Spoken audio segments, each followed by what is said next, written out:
ಅಯೋಧ್ಯೆಯ ರಾಮ ಮಂದಿರದಲ್ಲಿ ಕರ್ನಾಟಕದ ನಾದಸ್ವರ 48 ದಿನಗಳ ಕಾಲ ನಾದ ನುಡಿಸಲಿದ್ದಾರೆ ರಾಜ್ಯದ ಕಲಾವಿದರು. ರಾಮನಗರ, ಮೈಸೂರು ಮತ್ತೆ ಚನ್ನಪಟ್ಟಣ ಭಾಗದಿಂದ ಕಲಾವಿದರು ಅಯೋಧ್ಯೆಯಲ್ಲಿ 48 ದಿನಗಳ ಕಾಲ ನಾದಸ್ವರ ನುಡಿಸಲಿದ್ದಾರೆ. 10 ಜನ ಕಲಾವಿದರು ಕರ್ನಾಟಕದಿಂದ ಇದಕ್ಕಾಗಿ ಅಯೋಧ್ಯೆಗೆ ಆಗಮಿಸಿರುವುದು.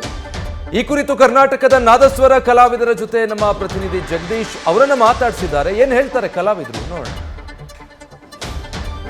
ರಾಮಲಲ್ಲನ ಮೂರ್ತಿ ಪ್ರತಿಷ್ಠಾಪನೆ ಆಗಿದಾಗಿಂದನೂ ಸಹಿತ ಕರ್ನಾಟಕದ ಜನರು ಬಹಳಷ್ಟು ಜನ ಬರ್ತಾ ಇದ್ದಾರೆ. ಅದರ ಜೊತೆಗೆ ಕರ್ನಾಟಕದ ನಾದಸ್ವರವೂ ಸಹಿತ ಅಯೋಧ್ಯೆಯಲ್ಲಿ ಕೇಳುವಂತಹ ಸೌಭಾಗ್ಯವೂ ಸಹಿತ ಇಲ್ಲಿರುವಂತಹ ಏನಂದ್ರೆ ಭಕ್ತಾದಿಗಳಿಗೆ ಇದೆ. ಹಾಗಾದ್ರೆ ನಾದಸ್ವರ ನುಡಿಸುವಂತವ್ರು ಯಾರು, ಮತ್ತೆ ನಾದಸ್ವರ ಏನಂದ್ರೆ ಯಾವ ರೀತಿಯಾದಂತಹ ನಾದಸ್ವರ ಇರುತ್ತೆ, ಮತ್ತೆ ಮಂಡಲ ಪೂಜೆಯಲ್ಲಿ 48 ದಿವಸಗಳ ಕಾಲ ಕರ್ನಾಟಕದವರು ಬಂದು ನಾದವನ್ನು ನುಡಿಸುವಂತದ್ದಿದೆಯಲ್ಲ, ಅದರ ಸಂಪೂರ್ಣವಾದಂತಹ ಮಾಹಿತಿ ನಿಮಗೆ ಕೊಡ್ತಾ ಹೋಗ್ತೀನಿ. ನನ್ನ ಹಿಂಭಾಗದಲ್ಲಿ ನೋಡ್ತಾ ಇದ್ರಲ್ಲ, ಈ 10 ಜನ ಟೀಮು ಕರ್ನಾಟಕದ ಮೈಸೂರು ಆಗಿರ್ಬೋದು, ರಾಮನಗರ ಆಗಿರ್ಬೋದು, ಚನ್ನಪಟ್ಟಣ ಆಗಿರ್ಬೋದು, ಶ್ರೀರಂಗಪಟ್ಟಣ ಆಗಿರ್ಬೋದು, ಮೇಲುಕೋಟೆ, ಹೀಗೆ ಎಲ್ಲಾ ಕಡೆಯಿಂದನೂ ಸಹಿತ ಒಟ್ಟು 10 ಜನರನ್ನ ಆಯ್ಕೆಯನ್ನ ಮಾಡಲಾಗಿದೆ. ಈ 10 ಜನರು ಸಹಿತ 22ನೇ ತಾರೀಕಿಂದ ನಡೆಯುವಂತಹ ಮಂಡಲ ಪೂಜೆಯಲ್ಲಿ 48 ದಿವಸಗಳ ಕಾಲ ಪೇಜಾವರ ಶ್ರೀಗಳ ನೇತೃತ್ವದಲ್ಲಿ ನಡೆಯುವಂತಹ ಒಂದು ಪೂಜಾ ಕಾರ್ಯ ಕೈಂಕರ್ಯ ಸಂದರ್ಭದಲ್ಲಿ ಇವರು ನಾದವನ್ನು ನುಡಿಸ್ತಾರೆ. ನಾನು ಇವರನ್ನ ಮಾತಾಡಿಸ್ತೀನಿ. ಸರ್, ಏನು ವಿಶೇಷತೆ, ಏನು ನಿಮ್ಮನ್ನ ಹೇಗೆ ಸೆಲೆಕ್ಟ್ ಮಾಡಿದ್ರು ಅಂತ? ಸರ್, ವಿಶೇಷತೆ ಅನ್ನೋದಕ್ಕಿಂತನೂ ಈ ಒಂದು ಪೂರ್ವಜನ್ಮದ ಪುಣ್ಯ, ಇದು ನಮಗೆ ಸಿಕ್ಕಿರೋದ ದೊಡ್ಡ ಪೂರ್ವಜನ್ಮದ ಪುಣ್ಯ. ಈ ಸೌಭಾಗ್ಯ ನಮ್ಮ ಸೌಭಾಗ್ಯ ಸಂಸ್ಕೃತ ಅಂತ ಹೇಳ್ಬೋದು ಸರ್. ನಾನು ಫಸ್ಟ್ ಎಲ್ಲರನ್ನ ಮಾತಾಡ್ಸ್ಕೊಂಬರೋ ಪ್ರಯತ್ನ ಪಡ್ತೀನಿ, ಯಾಕಂದ್ರೆ ಎಲ್ಲರ ಪರಿಚಯ ನಾಡಿನವರಿಗೆ ಆಗ್ಲಿ ಅಂತ. ಕಾರಣ ಏನು ಅಂದ್ರೆ, ಅಯೋಧ್ಯೆಯಲ್ಲಿ ಬಂದು ನೀವು ಏನಂದ್ರೆ ನಾದವನ್ನು ನುಡಿಸ್ತಾ ಇದ್ರೆ ಇಡೀ ದೇಶವೇ ಅದನ್ನ ಕೇಳ್ತಾ ಇದೆ. ಸರ್, ನಿಮ್ಮ ಹೆಸರು? ನಾಗರಾಜ್ ಎಂಪಿ.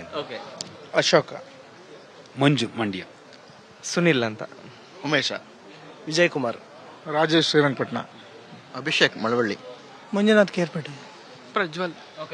ನಾನು ಈ ಒಂದು ನಾದದ ವಿಚಾರವಾಗಿ ಅದರ ಹಿನ್ನೆಲೆಯನ್ನ ನಿಮ್ಮನ್ನ ಸೆಲೆಕ್ಟ್ ಹೇಗೆ ಮಾಡಿದ್ರು, ಮತ್ತೆ ಅದರ ಜೊತೆಗೆ ಯಾಕೆ ನಿಮ್ಮನ್ನೇ ಆಯ್ಕೆ ಮಾಡಿದ್ರು ಅನ್ನುವಂತಹ ವಿಚಾರವನ್ನ ನಿಮ್ಗೆ ಕೇಳಕ್ ಇಷ್ಟಪಡ್ತೀನಿ ಸರ್.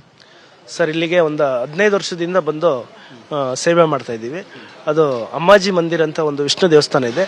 ಆ ದೇವಸ್ಥಾನಕ್ಕೆ ನಾನು ಪ್ರತಿ ವರ್ಷ ಬರ್ತಾ ಇರ್ತೀವಿ. ಅದೇ ರಾಮ ಜನ್ಮಭೂಮಿ ಮತ್ತೆ ಪಕ್ಕದ ರೋಡನ್ನಲ್ಲೇ ಇದೆ ಇದು. ಹಾಗಾಗಿ ನಾವು ಪ್ರತಿ ವರ್ಷ ರಾಮನವಮಿ ಕಾರ್ಯಕ್ರಮಕ್ಕೆ ಪ್ರತಿ ವರ್ಷ ಬ್ರಹ್ಮೋತ್ಸವ ಅಲ್ಲಿ ನುಡಿಸ್ತೀವಿ ಸರ್. ಹಾಗಾಗಿ ಮತ್ತೆ ನಮ್ಮ ಚಂಪತರಾಯ್ ಸರ್ ಬಂತೆ, ನಮ್ಮ ಗೋಪಾಲ್ಜಿಯವರು ಒಂದು 4 ವರ್ಷ ಮುಂಚೆ ಬಂದಿದ್ರು ಅಲ್ಲಿಗೆ ದೇವಸ್ಥಾನಕ್ಕೆ ಬಂದು ಎಲ್ಲ ನೋಡ್ತಾರೆ, ನಮ್ಮ ಕಾರ್ಯಕ್ರಮ ಎಲ್ಲ ನೋಡಿ ನೀವು ಕೂಡ ನಮ್ಮ ದೇವಸ್ಥಾನಕ್ಕೆ ಬಂದು ನುಡಿಸಿ ಅಂತ ಆಹ್ವಾನ ಮಾಡ್ತಾರೆ. ಅದಕ್ಕೆ ಪ್ರತಿ ವರ್ಷ ಅದೇ ರೀತಿ ಬಂದಾಗ ರಾಮೋತ್ಸವದಲ್ಲಿ ಬ್ರಹ್ಮೋತ್ಸವದಲ್ಲಿ 1 ಅವರ್ ಬಂದು ನುಡಿಸ್ತಾ ಇದ್ವಿ ಸರ್. ಮತ್ತೆ ಅದೇ ರೀತಿ ಕಂಟಿನ್ಯೂ ಆಗಿ ಇವಾಗಲೂ ಕೂಡ ಅದೇ ರೀತಿ 48 ದಿವಸ ಬಂದು ನೀವು ನುಡಿಸ್ಕೊಡ್ಬೇಕು ಅಂತ ಹೇಳಿ ಅದು ನಮ್ಮ ಹೊಣೆಗಾರಿಕೆ ನಮ್ಗೆ ಹೊರಿಸಿದ್ದಾರೆ.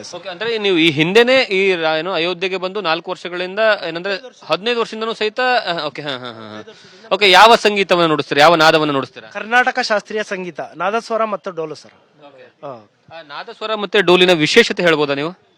ನಾದಸ್ವರ ಡೋಲು ಅಂದ್ರೆ ನಮ್ಮ ಕರ್ನಾಟಕ ಆಗ್ಬೋದು, ತಮಿಳ್ನಾಡು ಆಗ್ಬೋದು, ಕೇರಳ ಆಗ್ಬೋದು, ಈ ತರ ನಾದಸ್ವರ ಡೋಲು ತುಂಬಾ ಅನಾದಿ ಕಾಲದಿಂದನೂ ಅದು ದೇವಸ್ಥಾನಗಳಲ್ಲಿ ಚಿರಪರಿಚಿತ.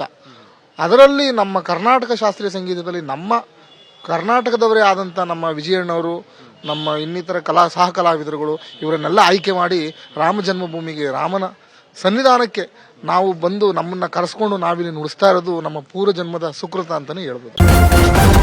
ನ್ಯೂಸ್ ಫಸ್ಟ್, ನಿರ್ಭೀತಿಯಿಂದ ನಿಮ್ಮ ಪರವಾಗಿ.